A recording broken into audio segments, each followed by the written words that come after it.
think I'll start with, let me explain. This wagon is the wagon that we used. It was unique to South Africa. The Americans had a box on wheels. I'm not being derogative, because they didn't need anything else. They got the prairies, okay? So they're motoring with their horses, and they're enjoying it until they get to the Rockies. And then they realize that the horses aren't taking them out. So they change it to mules. And when they change it to mules, they realize they haven't got the stamina to get up here. So they brought in the oxen. And the oxen literally tore their wagons apart. Literally. Because these wagons, like theirs, same time, same era, were going where there were no roads. Okay? And it had to get through the terrain. And how did they do it? We had the mountains from Cape Town. So we had to deal with how to work, get a wagon that could take us through to Southeast Africa. And the way they did it was trial and error, dad showing son, working on it. And eventually they got a wheel that looked like a saucer. You don't see it anywhere else. And I'm going to take this off now because the undercarriage wasn't fixed to the top. It was loose to give you the movement. Wasn't it tightened anyway? No, I'll show you. This is a 1 in 10 scale, exactly as they had it. And you could literally take it off. These two beams, yeah, and there, and these rungs held it in place. Okay? And the result was that you had a spider going up the mountains. It could do that. Independent suspension down. So it could literally climb up and over the mountains. And this wheel, being cup shaped, is at its strongest there. Your spokes are at right angles to the ground. And this is where your wagon wheels would have broken first. Because you've got this rocking motion continuously. And as it hammers there, so your wheel is at the strongest. Your spokes are assegai, so you've got a bit of flexibility. Just a little bit of flexibility. So with that movement, you're not getting the up and down hammering that this straight up wheel is giving you. Because what happens in those days is they used to, they used to make that steel band, it became loose because the spokes hammering in and out of the fellow and the nave. But here you've got a bit of an angle and you've got that slight bit of give. These things couldn't let them in the lurch. You're going out, you've got hostile tribes, you've got a problem. If your wheel comes off, you stop. And these things were used for the rod. So they had to work. So these spokes were doing the job. The cup shape, starting the hammering. But now how did they get a wheel like this? Now Oudtshoorn is dry. So the wheels from Oudtshoorn were the best wheels in the country because they were made in a dry climate. Where we made our wheels in Cape Town and Paul and Wellington, they had a lot of moisture. So with the result, there was shrinkage on the wheel. And when they moved into the dry area, they had to park in the water. They had to stop to get and throw water over the wheels to get it to expand, to get the wood to expand. Now, how did we make these wheels?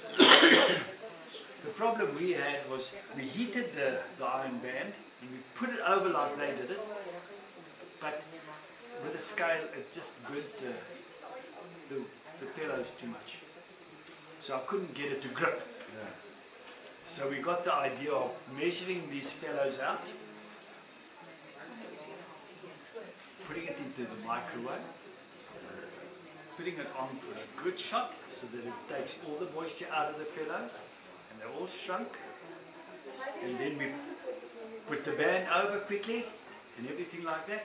And then as the moisture content grew, so it's the same principle, but it's to illustrate the principle. The dry wheels set out, and that's what made the difference. Then you'll see that this is basically a single carriage. Don't look at the bottom half, just the top. There's your two wheel goodie. It's not a problem. Two wheels, the little cart, and all these things. So they joined it. So what they did was, they joined it in such a fashion that your flexibility was up front. And with the result, you have an interaction with the back wheels. So your back wheels form a tighter turning circle. Incredible. And now of course you've got all the force being pulled that way with your 16 oxen. Any number of oxen, 16 was the general rule of thumb. So it was pulling this way. Now, why didn't it pull out here and pull out there? Because you've got this heavy weight on top. And you'll see that this is actually a wedge shape. Top broad, the bottom narrow.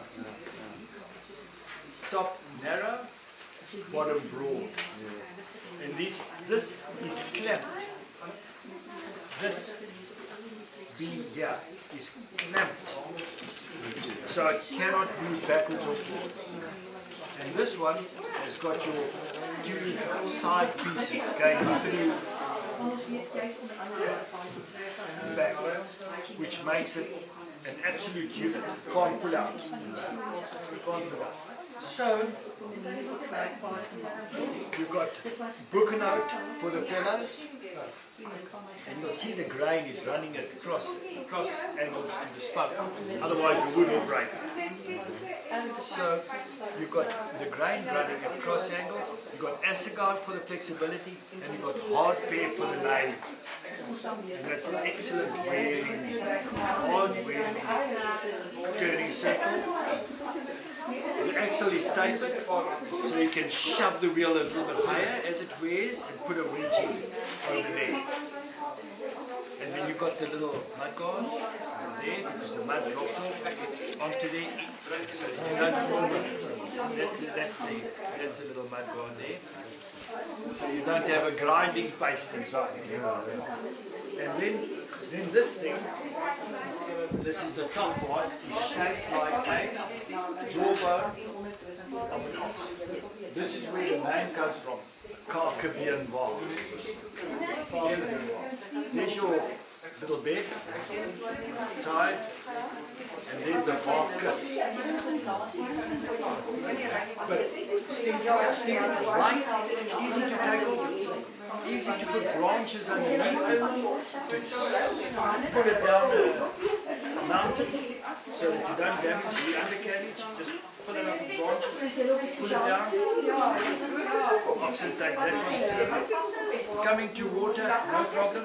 Tie this one onto this, tie it down, pull it through.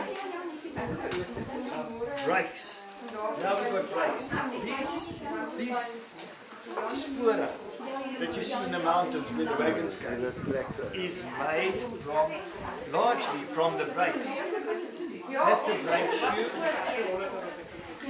and a brake shoe, and then the action is goes onto there and it can't go further. It's not the wheels turning. Yeah. So the wheels lock. Yeah, I've seen them up there in Kaima, and it doesn't go far. Now you want to feel this weight of a one brake shoe. That's what that is.